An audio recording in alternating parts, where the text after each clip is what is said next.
Desde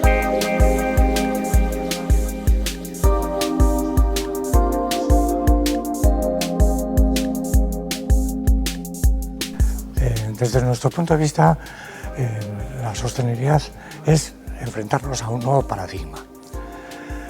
Podemos decir que hay tres grandes focos de atención. Uno es pues, el tema de la empresa, el tema de la economía, otro está la naturaleza y finalmente estaría las personas, la sociedad.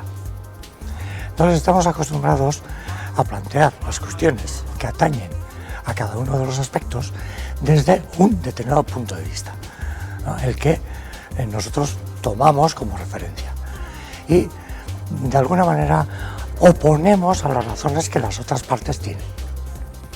La sostenibilidad, según nosotros, sería tener la capacidad de integrar esos tres aspectos, o sea, que nosotros no decimos no a la economía, le damos mucha importancia a la economía, pero tiene que ser cumpliendo las reglas o teniendo en cuenta los aspectos de la naturaleza y de la sociedad.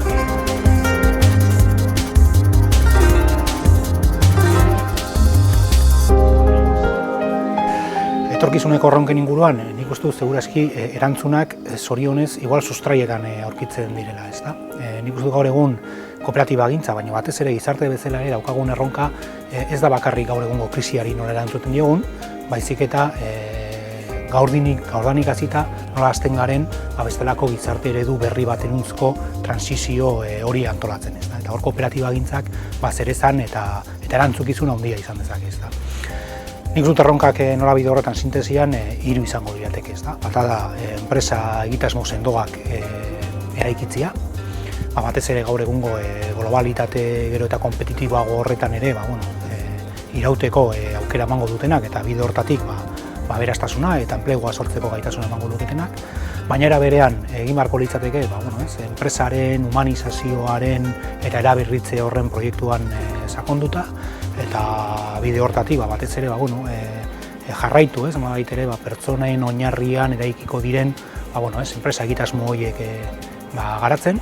Eta hirugarrenik uste dut garrantzitsua dena ere bai da gizarte solidarioago, demokratikoago edo inkluso autoeratuago bat eraikitzeko norabide horretan kooperatibek berriz ere gizarteko eragile aktibo bezala ere jokatu beharko lituzketela beren